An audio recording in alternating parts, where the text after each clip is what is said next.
Alan, it's been a moment since we've done a video together. What have you got this week? It is something from China, David, from GWM. It is the Tank 500.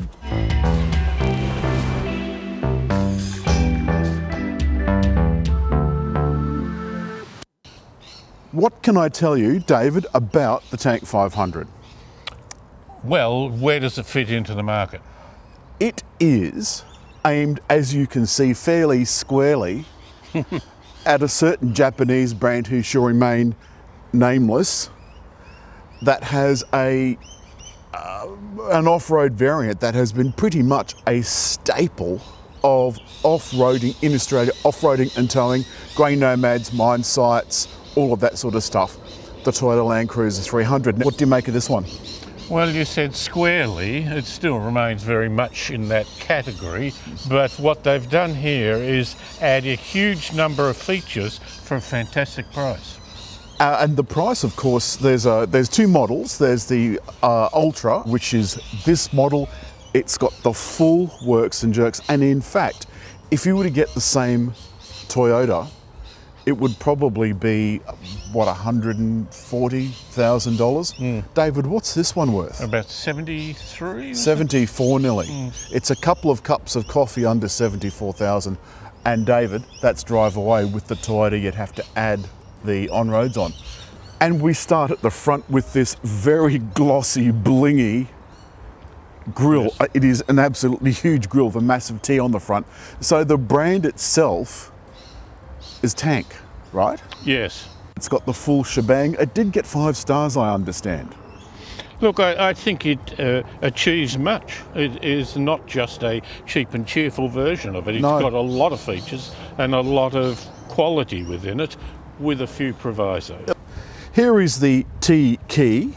This car has walk away and approach locking. David, would you like to approach? Aha, so the stairs come out from down below. Now that's only on this side. It'll happen again on the other side if someone goes to the other door. And then you can open the door, David. Lots of wood, I'm assuming that's fake, I don't know for sure. But a padded leather interior, rather like one of those special cells. We'll get onto that in a tick. Now I can put my foot on here. Right, here. And you'll grab yourself to go in, so to speak. Oh look, that's pretty good. Nice lot of support room here. Very tall sitting seat. Up high. Yep. It's got a huge sunroof, but my head's still got some clearance. And down below, David, more look at air this. conditioning. Looks like a fighter jet, doesn't it? There's a lot of controls. It is very newfangled. They put the spare tyre on the outside with an external camera, which I quite like. You can't mistake it for being anything else but a GWM Tank. This has got a Prado style door, so you push the button here and it opens. It is quite heavy. It's on, I'm just going to push it and hold it for a moment. It's on some struts, so look, you know, that should hold itself open. Inside, there is not much room here. There's only about, not even enough room for this once those back seats are up. But look, David, look. For a $74,000 car drive away, you've got electric third row. I think that's astounding. Have a look at this wonderment of gorgeousness. This fancy gear select. Look at that. I mean, it's just beautiful. Qi charger here. A kind of a take on a Maserati clock or a Rolls-Royce clock with a digital clock in the middle. Massive. Can you hear it ticking? You cannot, and it wouldn't matter if you could. There's a 14-inch screen there, a 12.3-inch screen here in front of the driver, which comes to life when you put the... Gosh, that is very loud, and no doubt there's a way to turn that off. Massive screen, wireless Apple CarPlay and Android Auto. I've got The these. star field, yeah, it changes colour with the ambient lighting, but it does have infinity speakers. There's a range of buttons along the bottom of the clock, and that's for climate control. There's the four-wheel drive and off-roading controls here for high, low, and this appears to be skid steer. I haven't tried it, but I'm not going to either. There's brake hold, the electric brake, and a Qi charger. The front seats have heating and cooling, the back seats also have heating. And David, one of the other many wonderments this thing has is the ability to park itself. It was almost uncanny to use. I know you don't like using these things, but the 360-degree camera gave you a pretty good view of what it was doing. And it will also go into parking spaces where there are no cars either side and still get you fairly well within the lines, something most cars can't manage. This is the screen for off-roading. It's got the off-road bits and bobs over on this side. Rather like a Range Rover, you can watch it and the things are locking and unlocking and all that sort of stuff. And David's just commented on the air pressure in the tyres. Accuracy is astounding. But it's also giving you the temperature. How the hell does it know that? We haven't talked at all about the drivetrain. So this is full four-wheel drive with full low and all of that sort of palaver. But David, what's its other USP?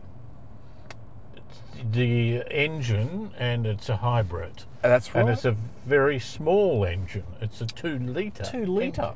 For something this large, but... 2-litre turbo. Oh, certainly turbo. But the electric motor must be significant because the power output, 200 and... how many is it? 55, 65, something like that. And the torque is well over 600.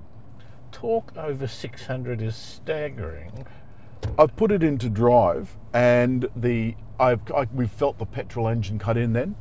Again, it does feel a little bit small and a little bit insignificant. Indicators, David, for a Japanese Chinese car are on the right hand side, which I was really surprised about.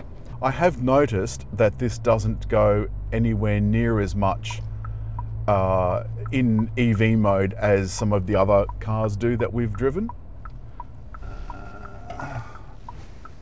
And the brake is very sensitive. Yeah.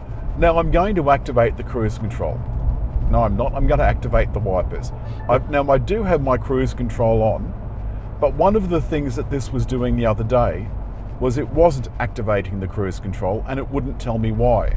And the reason why is it won't activate in automatic drive mode. It will only operate in normal for bikes, quite frankly. Now, would you like sport mode? It might be a good idea. Sport mode. There you go. I've got, as soon as this guy goes, I've got plenty of time. But we'll see if we can. Oh, that's much better. No, well, that's right. So, you know, considering this is a 2000, I think it's 650 or thereabouts kilo car, that feels brisk. Now, what I did was I put it in automatic, right? Now, try your smart cruise control now. So I do a double click. Yep. See? Failed to activate, but it doesn't tell you why. Right. Now, if I go to... Why did it fail to activate? Because I was in auto. Now do it. Oh. Double tap. Hey? Auto. So now I have to fiddle with that. What was auto mode? What's that meant to be? Auto drive mode. So it'll select sand or mud or sport or whatever. If we could now come to our comments about how we find the GWM. The cabin, I think, is absolutely wonderful. I think this is, could I be so bold, apart from the slightly naff metal here, I don't like the lights, but you know, I like everything else. I don't even mind the genuine fake artificial timber. I love the soft touch materials. Everything feels nice and quality. There's storage bins all over the place. The glove box is relatively large, 4 glove boxes. There's big pockets in the doors that are lined with bays or, you know, a similar material. There's a lovely big glove box. The only thing I didn't like, a 12 volt and the USBs are down beside David's calf in a cubby hole the size of, I don't know, a small glove box. David, that's all this week from the GWM Tank 500. There's the 300 review that's coming up shortly. What did you think? Oh, I think the value for money is astounding, but it has unbelievable things that most modern cars do now that you have to learn about its features and its interface closely, or you could get very annoyed. You do indeed, and it's a case of information overload in some cases. But as always, hit like. leave a comment. But above all, please subscribe.